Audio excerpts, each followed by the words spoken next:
being an Israeli, and I had the chance to see the water very, very, very young, or born on the Mediterranean, and I completely forgot about it, practically speaking, going through the growing up ages and an environment like in Israel, which is very demanding on each citizen.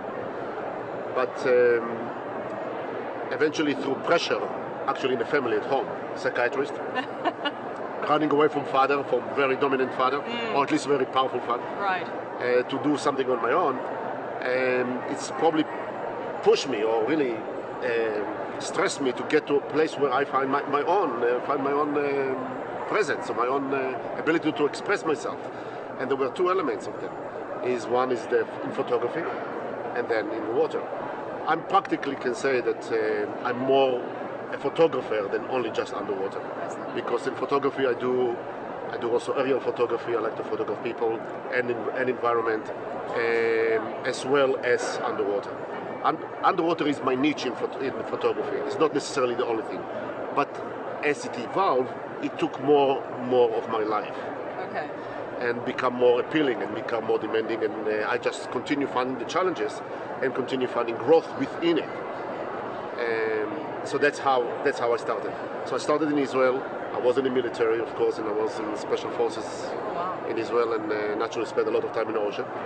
And when it came to time to take charge of my life, and leaving the military behind and leaving all this hoopla, I decided I did not want to get involved in it any longer, and I spent a lot of time, almost 12 years, in special forces and anti-terrorism in Israel. I decided to move on, and it was clearly that the photography was my calling, and I came to the United States. Okay. And only then I came to the States. And when I came to the States, I had a difficult time because I did not speak English very well. Well, you speak beautifully now. So when I started, I drove a taxi in New York at the time, and I worked spare time. I worked in the dive shop in Manhattan. And the only reason I work at the dive shop, well, actually, I wanted to take a course in diving. So when the instructor asked me some question about diving, he said, "No, you can teach the course. You cannot, I said, "But I want to learn English." That's how I learned English. And from there on is all history, indeed. I took a trip with them as one of the instructors to Cuba in 1978. And from there on, I realized how they run trips in America. I realized this is nothing. I could show much more than this because I knew the world. I'd been on a trip of 4 years around the world before that. Okay. So I knew the world, and I knew diving in the Red Sea so well. I said, what they see in Cuba and the Caribbean was absolutely, it was good, but the world out there is 100 times more complex and more beautiful and richer. And then when I designed the first trip to go to the Red Sea, introduced the first liveaboard boat in the Red Sea in 1979, and then expanded the business to about almost 15 boats, only liveaboard dive boats all around the world. But all this was with a desire to be a photographer. But I did not have schooling, and I did not have cameras, but you have to get to business in order to do that. Till eventually I decided, well, I'm not going in the right direction. I'm running a business. I'm not getting into photography. Right. So I sold the business, and then I got into photography. And when I got into photography, then I had a few options to choose from. Right. Now, we tend to see a lot of close-ups of small animals and that sort of thing, but you really launched into big animals. So tell us what drew you into that direction. Well, what it's been like. Because if you see so much of small animals and no big animals, this was the missing link, right, between our connection as people to the water. And it was very interestingly at the time, because at the time we used to have a magazine called Skin Diver, and the Skin Diver will refuse to put pictures of big animals, and especially sharks, on the cover or tell story about cover. Unfortunately, Skin Diver is not in the business any longer, but I recall a very interesting meeting with the top editor of the magazine at the time, and we're sitting in a restaurant in New York, and I'm coming back from a trip, and we were a heavy advertiser, and we want my story to be published, because all the diving magazines do this business. Right. You advertise, you get the story, so at the time anyway. Right. I don't know how it's today, but at the time. So, and I really wanted to have a picture of some stories about sharks, about real life in the ocean. Right. And they told me, look at me in the eyes and said, no, I was so pissed off. Honestly, I'm sorry. I took my chopsticks and I threw them on the table and I left the restaurant. Oh my God. I said, because how could you run a diving magazine to be the world authority on diving magazine and not talk about sharks or about whales or about anything else in the ocean besides moray eel and clownfish? Right. This was in 83 or 84. Anyway, so when I decided to become a photographer, looked at what exists in the market and look what I could contribute, what I could bring in fresh or different. And I realized most of the pictures are of the small fish, of the macros and this beautiful sea fan, and all this is wonderful. But what's about the other one? And the big animals, the sharks, the dolphins and the whales. And they are difficult to photograph. They are not predictable. It is not every time you jump to the water you're going to see them. You need the knowledge, research, how, where they are, why they're there, to get there and then to take the picture. And you cannot do it with flash, and you don't have time to do it again and again and again and again so many times. You have to, and I realized the challenge in that. And I said, all right, if that's the case, let's do it. Because for me, if there is no challenge, I will not do that. Because then everybody can do it. If there is a challenge, that means I can make something new and break the myth, and then people can participate, and the public hopefully will be benefited out of it. Right. So what are your most favorite big animals that you'd like to shoot? There is no such things. There is no such thing. I don't have favorite destination and I don't have favorite big animals. Otherwise I'll be like God. And I'm not. So God created it, and for me it's just to follow and to go after. I've been going for years almost. Well, coming this November will be my 14 years I go after the killer whales in Norway. So every year I go back again and again. And when I talk to my friend or talk to my father, and my father said, are you going back to Norway? You've been there already. It's never the same. Right. We know so little about those animals. And we see them in such a short amount of time. And that every time we see them is so different, and they tell us so much more that it is like endless trip. It's like I can see it till the sunset, that I'll go again and again after the big animals. So there's not one favorite, one in particular. That each one of them, if you talk about polar bear, is so different, and being on the ice and being on this environment, being with the narwhal and the belugas, and then you're talking about humpback whales and talking about the blue whales. How could I even make a choice between a 30 meter animal, 100 feet animals, to a polar bear that can slash me and eat me like that on a second, just because it can, not because it's really hungry even. So there is no power in my hand as a photographer or as a human being to choose one over the other. Each one of them is challenging differently, and as you said before, indeed is internal growth with every encounter, internal development, and I see different things every time about myself. I learn a lot of different things. Dealing with a killer whale for 14 years, every year I photograph it differently, I approach it differently, and that's what makes it so rewarding. Taking people with me and really seeing the potential, and the people repeating again and again, and some people come already 4th or 5th time on the same trips. So it is not only me, there are a few other crazy people just like myself in this business. Yeah. I think one of the downside of the industry, and I'm happy if you, is because these dive shops, and most of these shows, is underestimate the power of the individual that never get here. Right. Because I don't sell here anything. Right.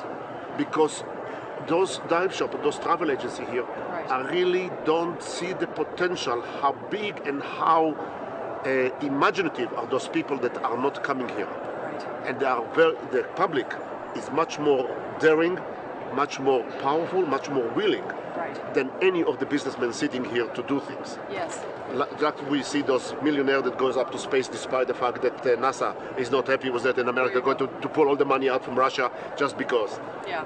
The public, otherwise will not have America, the free enterprise that we have here. Right. And as a foreigner coming to this country, I cannot even forget it for any second that I'm here. How amazing, not our government, but the Constitution of the United States and the power to give the individual. Right. It's just, and the fact that this dealer here, or this business here, don't really pay attention and expand out from the nitty-gritty every day to meet their budget or to meet their, the bills that they have to pay, and think big. Think big.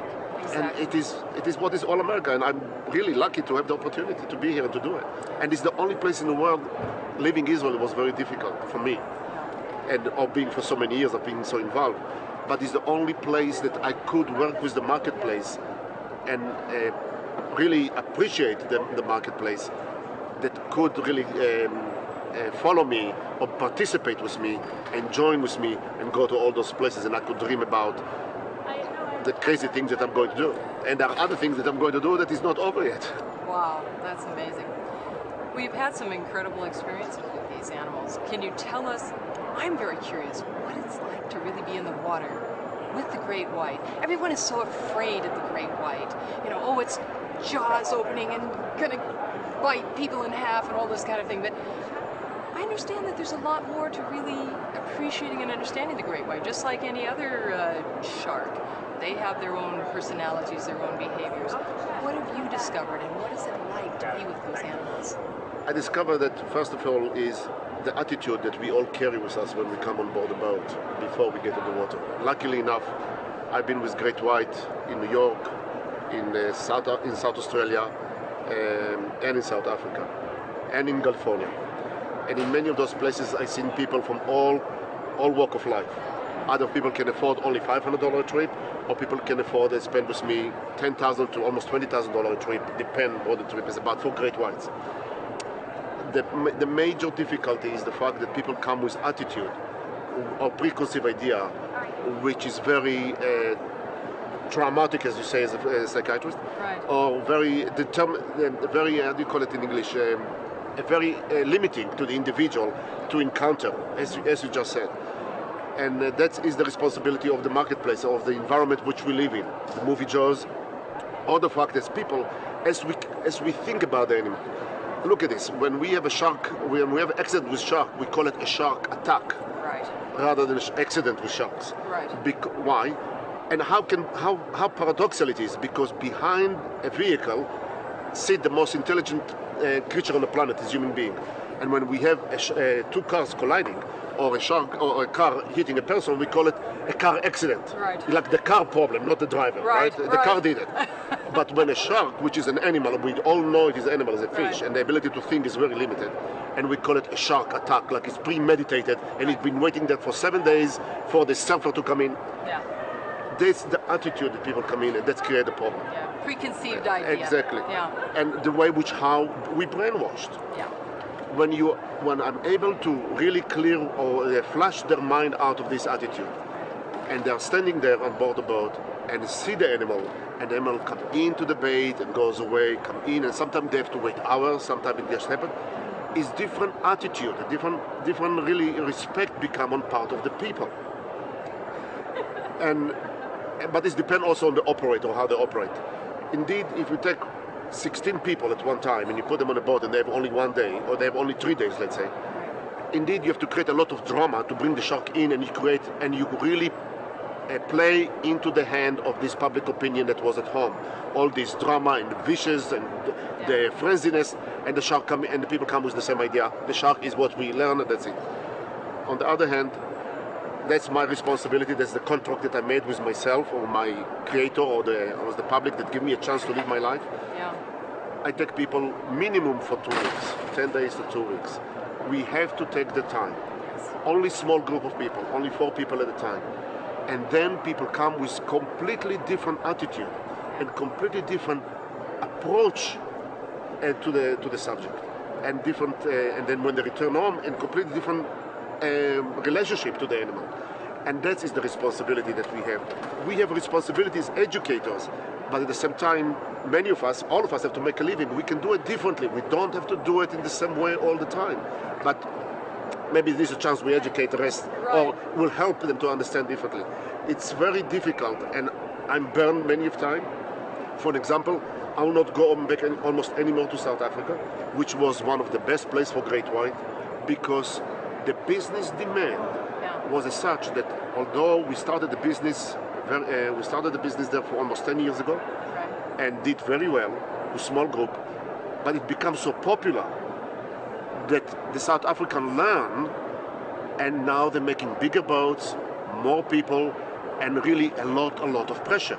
I cannot come in anymore with a group of 4 people, stay there for 10 days, and show them how the shark really behave, because the businessmen want more people, fast out, bring me more. And then I cannot operate like that anymore. So I have to find other places in the world. And that's the dilemma, that's the how do you call it, the mix or the collision between the environmental concern and awareness to business and how the two either work or not work. And how we fall down and become a prisoner of our own demand, images that we give the animals, or how we can change the public opinion. It is I can do what I can do, and hopefully what we can do here, and but not necessarily have to go and really continue with this pressure with the animal and time and money, but just to satisfy the moment of few people. Right. So what can we tell divers? What do we want divers to understand and know that can help support changing this idea, this understanding that we've had, these preconceived ideas that we've had? None of the animals in the water are designed to kill us or to attack us or to hurt us. We are actually strangers. We are the visitor. It's our responsibility. No matter how much money we have and how much time we have and how big of a camera we have, doesn't make any difference.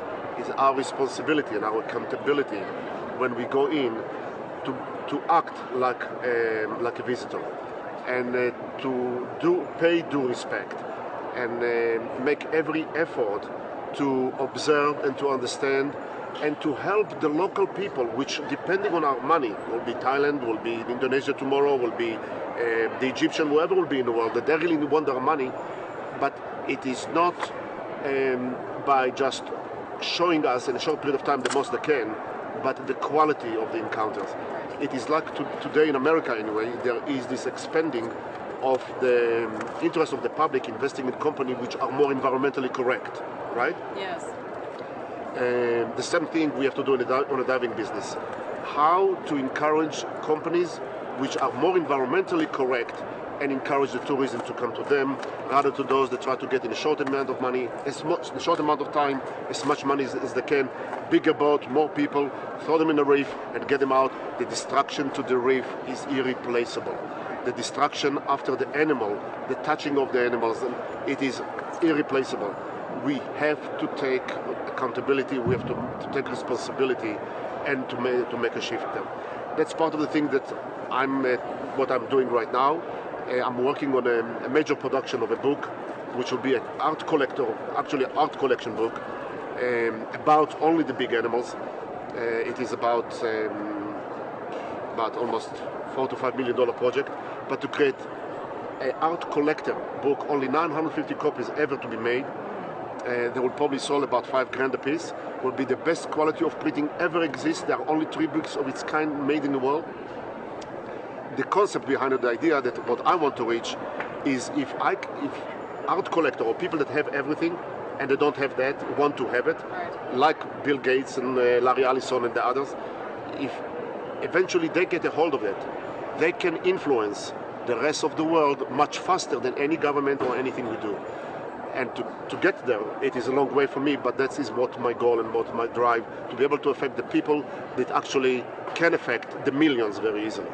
That's we have difficulty affecting the millions. But those guys, through what they do, they can affect the million very easily. If they realize, if they see the uniqueness and the treasure that we have, at least in the ocean, and as well as we have on land, between the lion and the cheetah and the leopard, we have the great white and the polar bear and the blue whale and the humpback whale, and etc.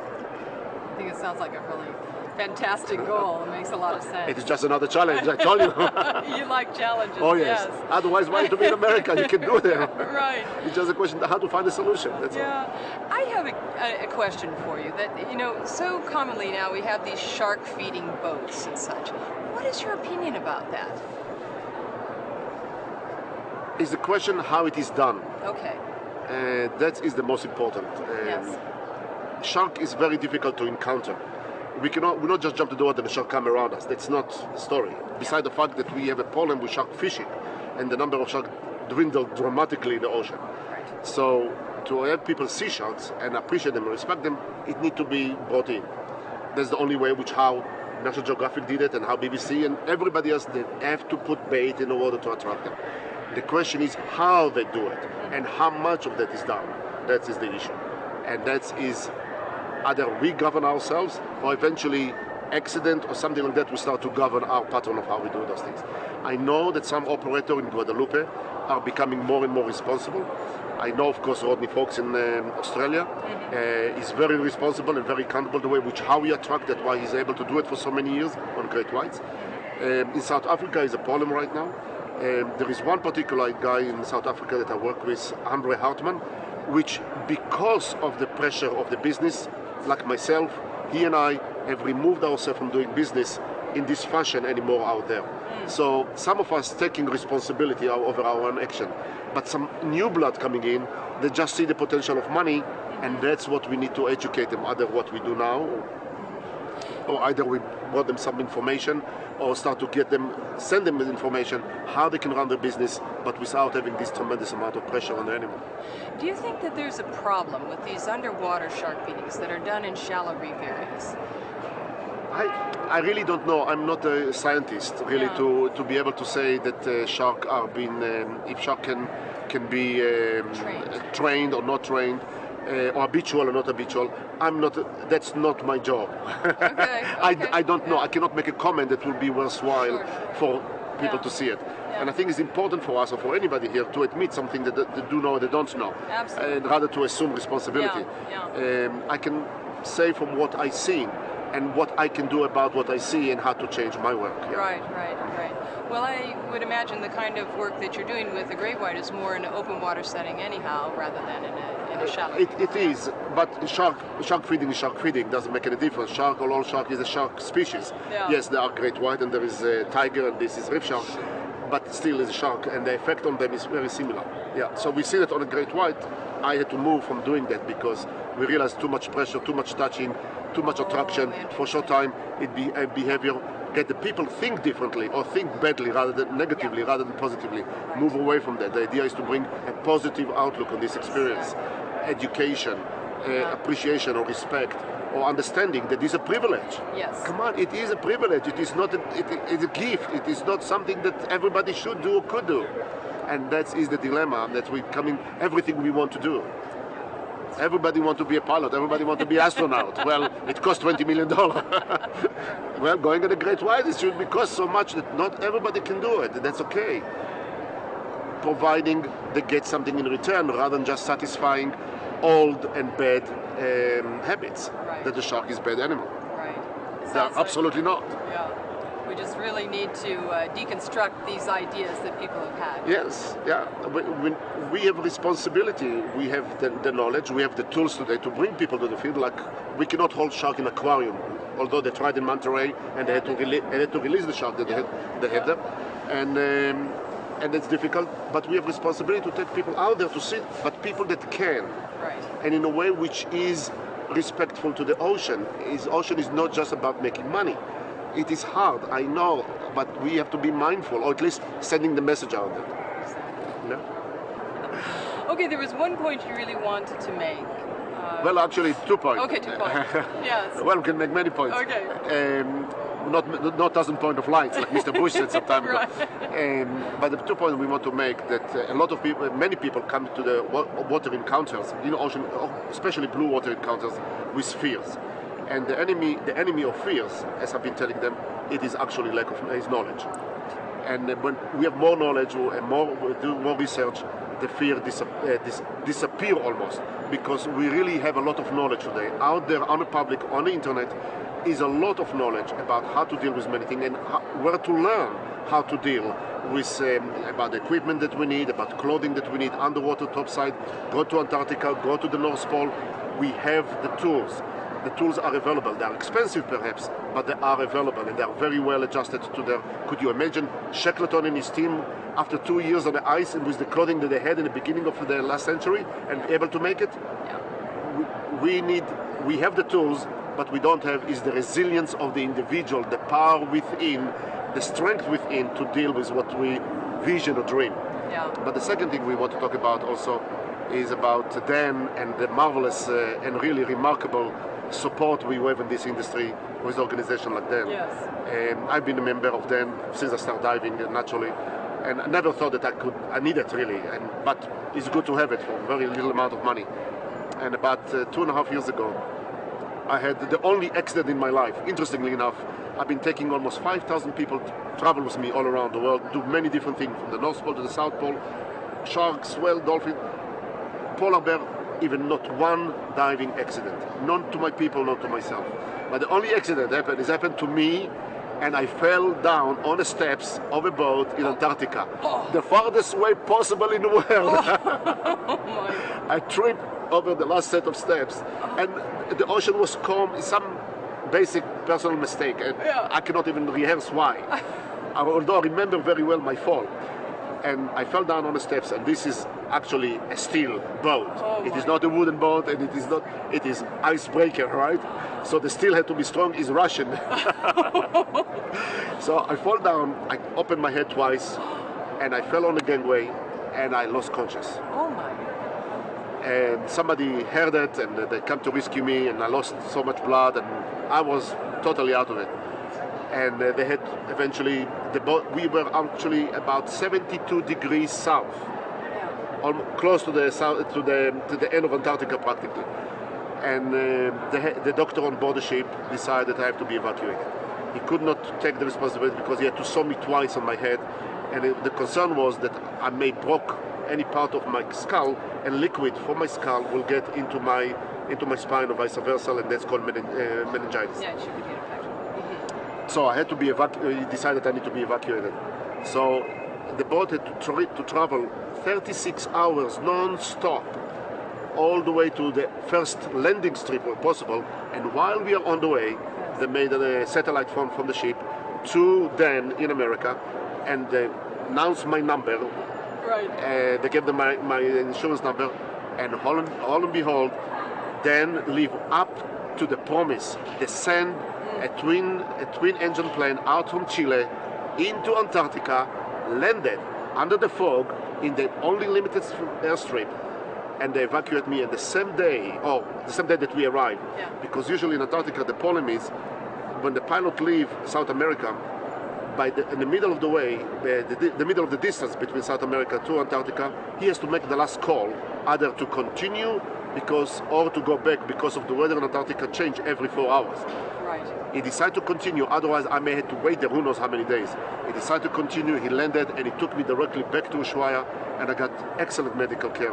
And if not then, I don't know how many days. And I've been before in Antarctica on other cruise ships as a guest lecturer, and I've seen people stuck in Antarctica for 3, 4, 5 days, could not be evacuated. And this then really did remarkable. One phone call. Amazing. Amazing. Just to let you know, the bill, I did not have to pay it, but eventually $29,900 for 3 hours flight. Wow. First class. All the way. It was first class. Wow. The only accident, but the investment in then was really worthwhile.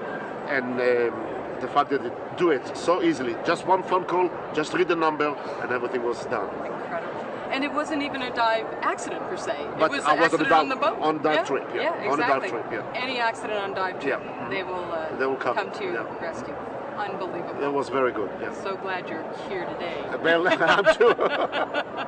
I'm too. And the animal maybe be even happier. Oh, right. Because I keep talking about him, and you keep telling the story. Absolutely. Yeah. Absolutely. Well, listen, thank you for everything. Thank you, too. Pleasure. Thank you.